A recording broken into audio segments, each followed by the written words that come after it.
जब ज्ञान जो लिया है उसमें आप सही और गलत का फर्क करना शुरू करते हो तो आप कदम रखते हो प्रज्ञा की तरफ।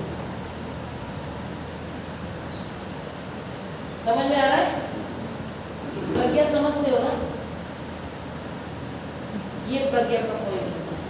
मैंने बताया था आपको, बाद में बताऊंगी, ये पॉइंट प्रज्ञा का। ठीक है? प्रज्ञा के रास्ते पर चलना शुरू कर देते हैं और जब फर्क कर लेते हैं, हमें समझ में आ जाता है और हम सही का चुनाव करते हैं। हमने फर्क कर लिया और सही का फर्क करना तो सबको आता है बहुत बार। जैसे हम कहते हैं शराब पीना गलत है, सभी जानता है, शराब पीने वाला भी जानता है ना? शराब पीने वाला भी जानता है कि वो गलत है, लेकिन चुनाव करना क्या? तंबाकू के ऊपर लिखा नहीं होता है तंबाकू खाना स्वास्थ्य के लिए हानिकारक है, तो भी खाता है, मतलब उसे पता है गलत है, वो मानव हित में नहीं है क्या, वो खुद के भी हित में नहीं है, फिर भी वो चुनाव नहीं करता, मतलब उसको स्वीकार नहीं करता, तो हम कहेंगे वो प्रज्ञावान नहीं है। ठीक है? जो सही का चुनाव करता है वो प्रज्ञावान व्यक्ति कहलाता है। जो सही का चुनाव करता है वो प्रज्ञावान व्यक्ति कहलाता है।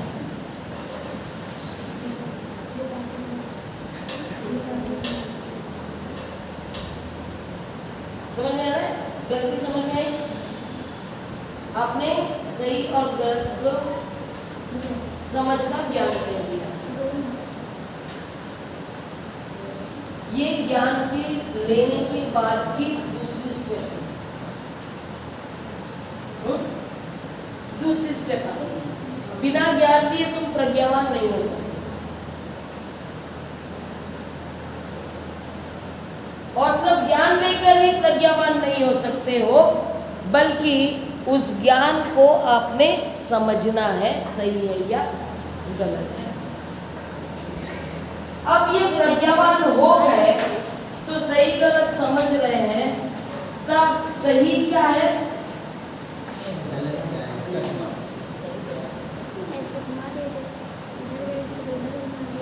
जो सही समझ लेता है वो धर्म को स्वीकारता है। जो सही को समझ लेता है वो धम्म को स्वीकारता है। धम्म का मतलब ही होता है सही के चुनाव को आचरण में लाना। क्या है धम्म का मतलब?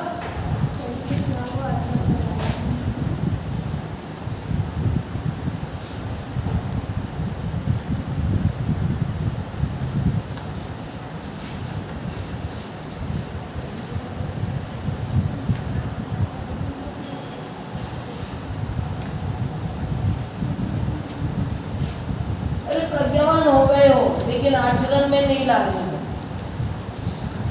तो आप धम्मवान नहीं हो सकते। ये कह सकते हैं कि धम्म की शरण में नहीं है, धम्म की शरण में नहीं है। धम्म समझे जरूर है, थियरी समझे, प्रैक्टिकली कहाँ कर रहे हो? धम्म के मार्ग पर कैसे कहाँ चल रहे हो? समझ में आ रहा है कि कंफ्यूजन हो रहा है? एकदम स्टेप बाय स्टेप जा रहे हैं। हाँ, ये प्रक्रिया है, मैंने जो बताया ना कि प्रक्रिया होती है, इस प्रक्रिया को समझना है।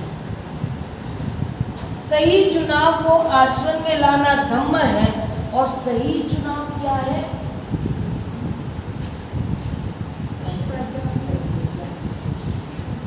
सही चुनाव है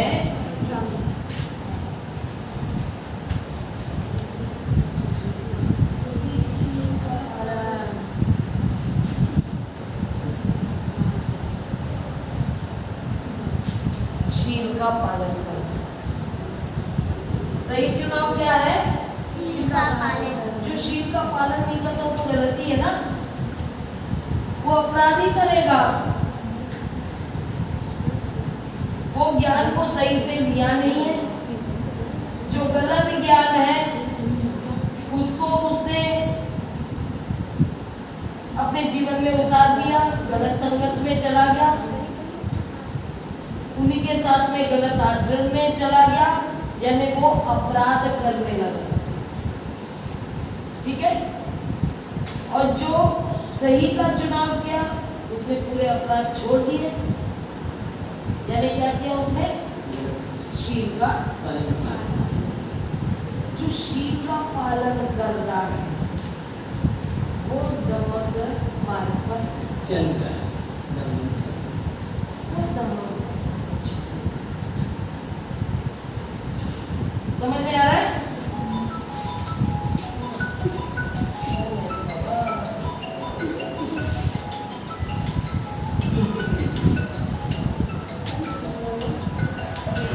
बोलो बाद में बात करेंगे। कट कर दो ना। या तो छोड़ दो, बंद कर इसको, ऐसे ऐसे बंद कर दो।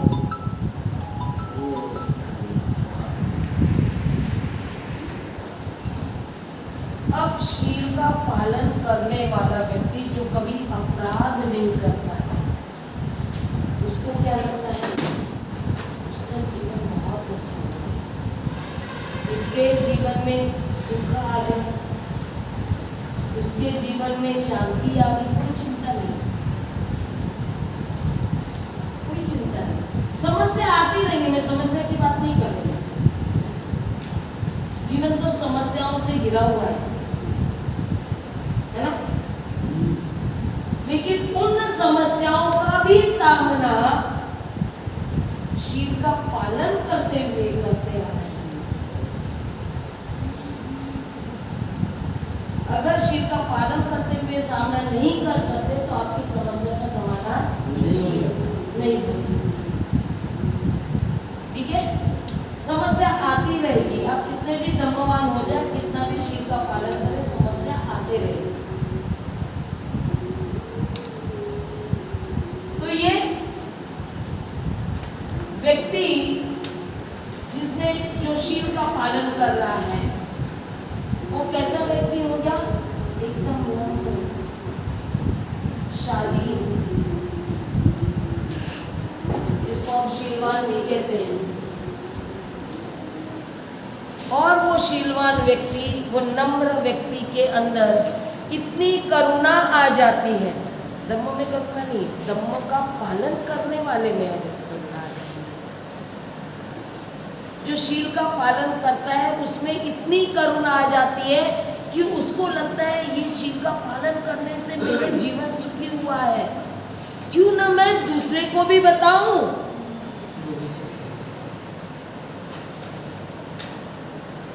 दूसरे को भी बताऊं कि भाई तुम भी शील का पालन करो, तुम्हारे जीवन में भी सुख आएगा, तुम्हारे जीवन में भी शांति होगी।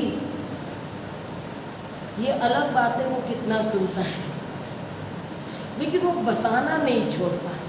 उसके अंदर इतनी करुणा होती है कि वो बताते ही रहता है। उसके लिए वो गालियां भी खा लेता है, कभी कभी मार भी खा लेता है ना? दुखी भी होते रहता है, वो एक समस्या है, दुखी होते चला जाता है। सावित्रीबाई फुले ने क्या किया था? शिक्षा देने के लिए कोई लेने को तैयार नहीं था, लड़कियों को पढ़ाने के लिए, है ना? माँ बाप तैयार नहीं थे, समाज नहीं चाहता था, उसके लिए उन्होंने मार खाया ना, पत्थरों का, गोबर का, गालियाँ सुनी, सब कुछ सुना, सब झेला, लेकिन उन्होंने अपना मार्ग नहीं छोड़ा। कोई बोलता है ना, बंदे जी क्या करूं, मैं गांव में जाता हूं बताने के लिए धम्म, लेकिन कोई सुनता ही नहीं है। पता है बंदे जी, अभी ये शिविर की हम ये आयोजन करने में जब लगे हुए थे, बहुत परेशानी आई हमारे सामने, लेकिन हम आपस में जब बैठते थे सुमित करने तो बोलते थे वही सावित्री ने भी तो गोबर खाया, कीचड़ खाया है, अपने प्रयास में लगी रही, हमें भी लगे रहना है, जो भी आएंगे। बिल्कुल तक ये नहीं सोचोगे ना आप सही कार्य नहीं करोगे। सोचना पड़ेगा कि हम सब कुछ सह लेंगे, हमें करना है, सब कुछ सहना है। क्योंकि जो धम्म समझ लेता है ना, बुद्ध के बाबा साहब के 22 प्रतिज्ञा में आता है, धम्म ही सत्य धम्म है, ऐसा मैं मानता हूँ। क्या कहा है? धम्म ही सत्य धम्म है, मैं ऐसा मानता हूँ, है ना? बुद्ध धम्म ही सत्य। हाँ, बुद्ध का धम्म। धम्म और कौन सा है? बुद्ध का बताया हुआ ही धम्म है ना। और सब बुद्ध नहीं बोला तो वो बुद्ध का नहीं रहा।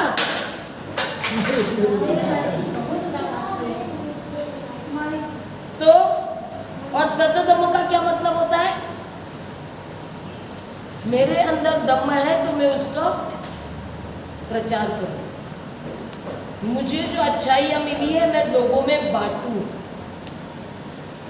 क्योंकि वो उनके अंदर करुणा का निर्माण करता है। वो शांत नहीं बैठ सकता। अपने यहीं के मैं 2007 में आई थी, धम्म यात्रा में एक व्यक्ति मिले थे हमको। वो व्यक्ति बोलते थे, पता है, अभी तक तो मैं गोबर खा रहा था, अभी तक मैं गोबर खा रहा था। जब पता चला धम्म सीखा है तो गोबर खाना बंद किया, लेकिन दूसरे को गोबर खाते देखता तो अच्छा नहीं लगता। उसका भी छुड़वाना होगा। तो वो छुड़वाने का प्रयास करते रहते हैं। लेकिन अगला बंदा है कि उसको गोबर ही अच्छा लगता है, रसगुल्ला अच्छा ही नहीं लगता। वो समझना ही नहीं चाहता कि भाई गोबर के अलावा भी कुछ ऐसी चीज है जिसका स्वाद बहुत अच्छा होता है। स्वाद के बारे में जानता ही नहीं है ना? आज इतना स्वाद लिया कि नींद आ गई बना रहा। तारीफ है ये क्या है? पता नहीं।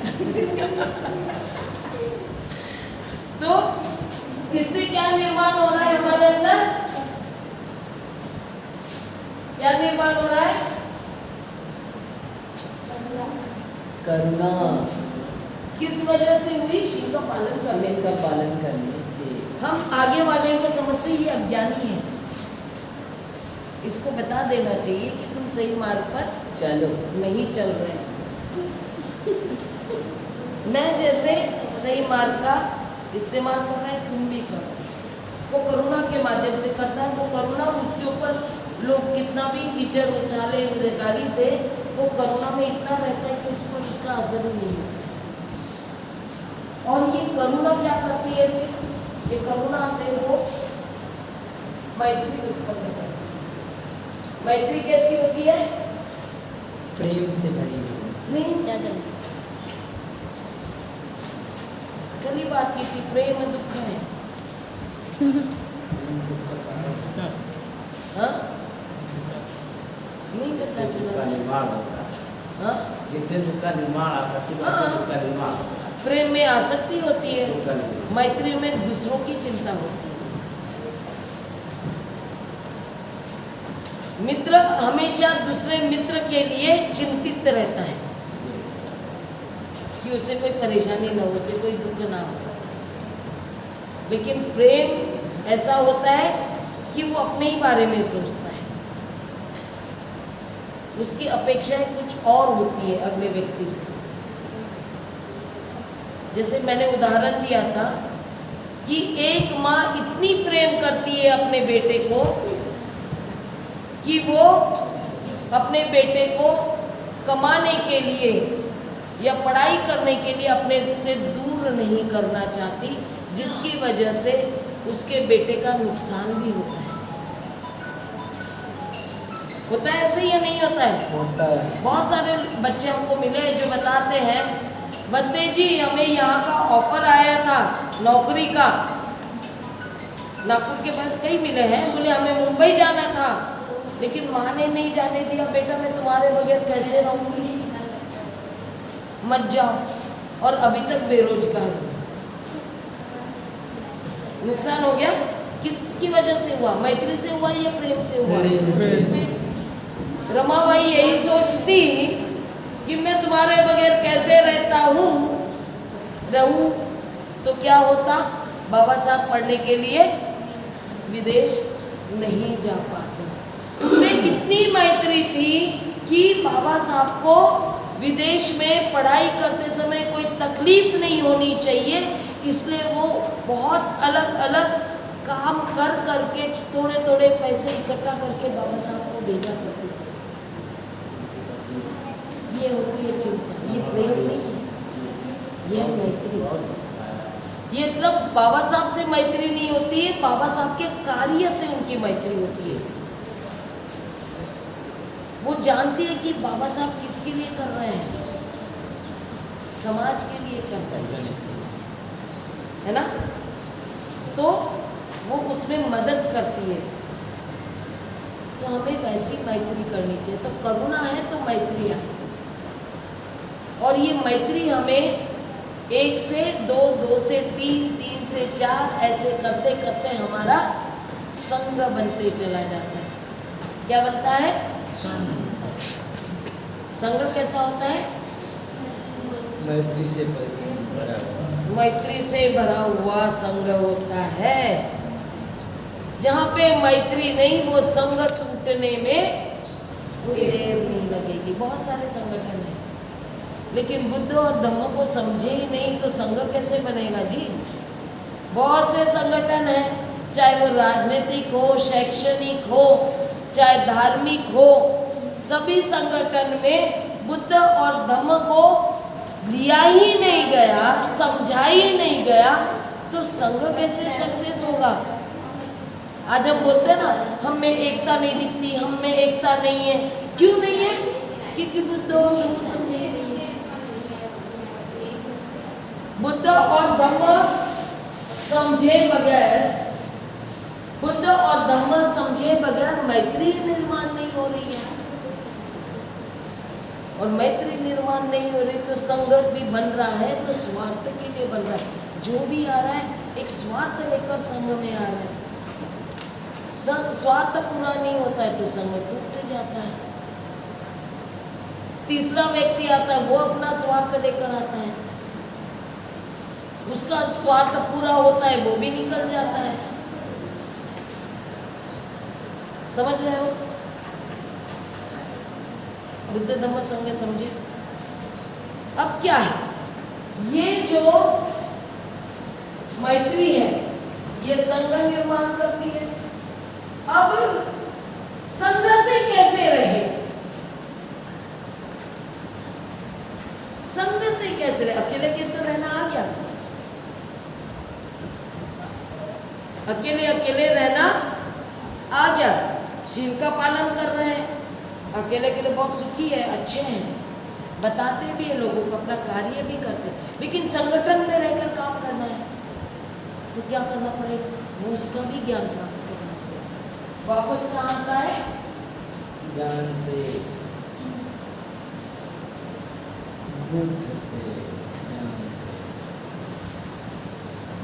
कहाँ गए हैं? ज्ञान पर। फिर ज्ञान लेना पड़ेगा भाई संघ से कैसे रहे। ये चक्र है, ये क्या है? चक्कर। चक्कर नहीं, चक्र। समझ में आ रहा है? इसमें यहाँ तक कि कोई प्रश्न है किसी को? क्लियर हो गया? क्लियर हुआ?